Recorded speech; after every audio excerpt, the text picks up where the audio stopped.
I'm falling a little behind here on my reading wrap-ups. So this will be the books that I read in the weeks of in the 6th and 7th weeks of 2018. Stick around to see what books I got read.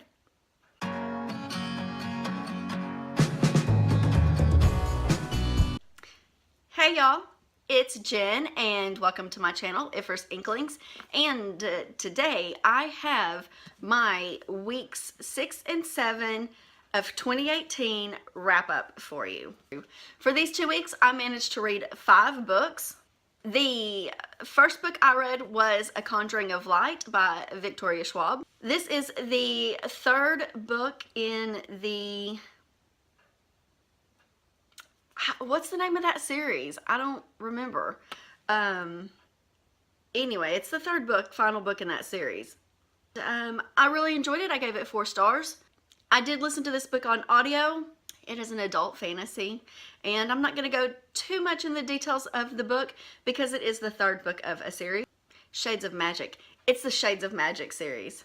The next book I read was To All the Boys I've Loved Before by Jenny Han, and I did read this book in relation to the In Love-a-thon. It fulfilled a bunch of different prompts for me. This was one of the host's favorite books. It has pink on the cover.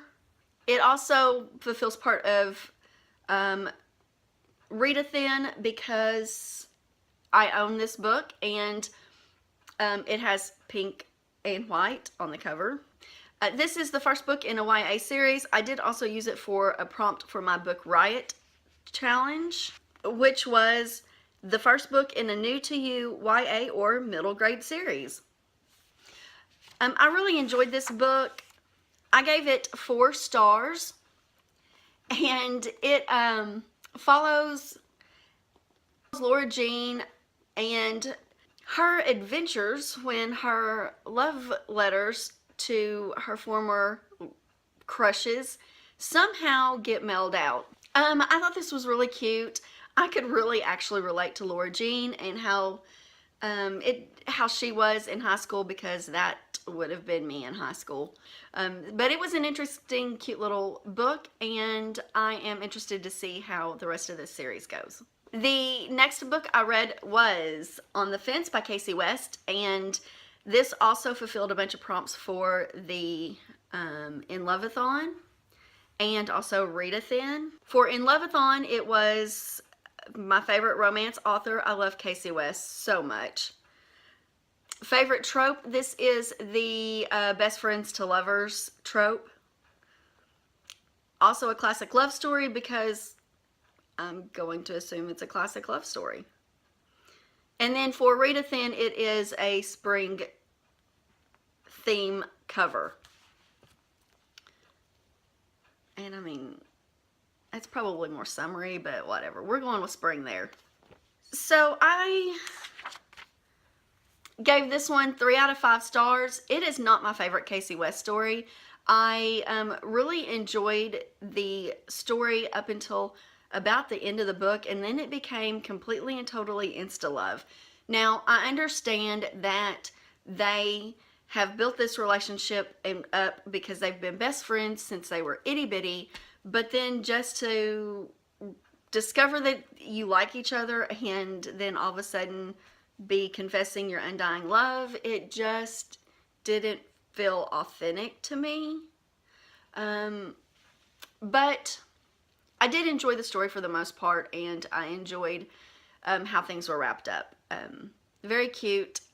Good themes in here as far as being true to yourself, and that you don't have to change for a guy to like you. I really liked that part of this book and the trope or that theme in this book. The next book I read was Good Omens by Terry Pratchett and Neil Gaiman. This is an adult fantasy, and it follows a angel and I guess he's a demon in the quest to try to prevent the world from ending. That they're trying to prevent the apocalypse.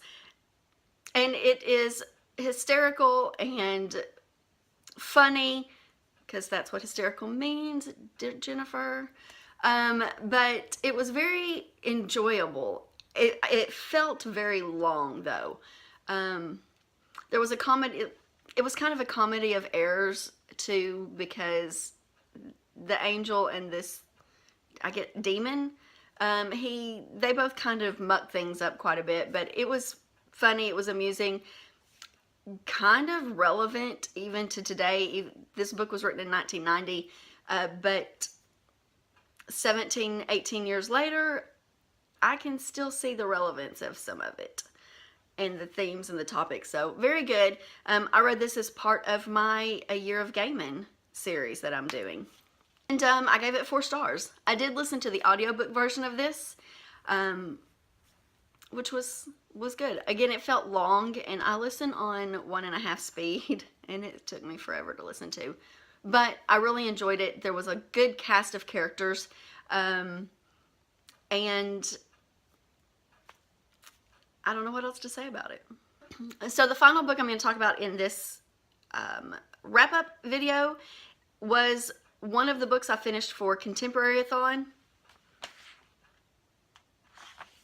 And it was actually the only book I actually finished for Contemporary-a-thon. And that is Tampa by Alyssa Nutting. I read this for the Read a Dark or Taboo Contemporary prompt. And let me tell you, this is definitely taboo. It follows an 8th grade teacher who pursues her 14-year-old male students. I had a really hard time listening to this audiobook. I would have had a hard time reading the actual book too, because of the subject matter. It was very graphic. It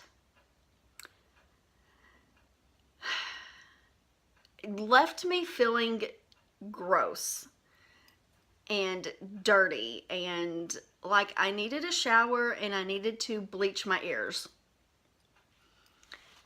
Now, I had no sympathy for this main character whatsoever. I just hated her, and I really, really wanted her to get what was coming to her in the end.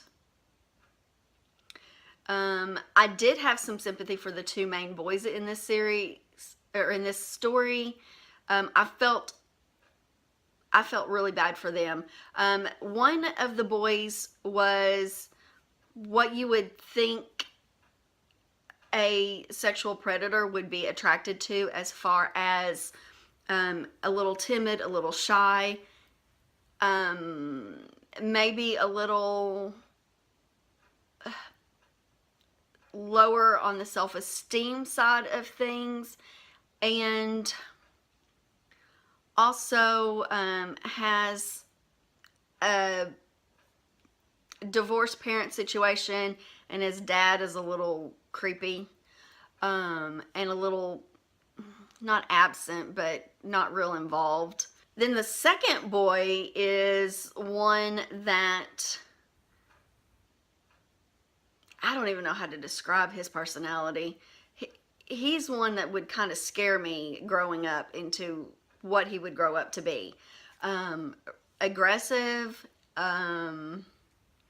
has kind of a twisted sense of what he wants sexually at 14. And, okay, so I've read Lolita, and I get the merits of it as a work of literature. Lolita was nowhere near as graphic as this book, as Tampa is. It's a completely different type of book and a completely different type of literature. This, Tampa, was more just straight up erotica involving 14-year-old boys and a grown-ass woman. Now, I work with 14-year-old boys every day. There is nothing attractive about a 14-year-old boy at all. And I just felt gross listening to this book. I don't understand how it gets higher ratings, but we're moving on now. I did give it 2.5 stars. I think I would have liked the book, the subject, the writing, if the two people were both of consenting age. Now that does it for my wrap up for the books that I read in the 6th and 7th week of 2018. If you've read any of these books, let me know what you thought of them. If you haven't read any of them, but you plan on reading them, let me know that in the comments down below as well. And as always, if you have enjoyed this video, please give me a thumbs up. Go ahead and hit that subscribe button over there. The bell icon will give you notifications when I post videos. And down below is the links to all of my social media. Go ahead and give me a follow over on Twitter and Instagram. And until next time, bye.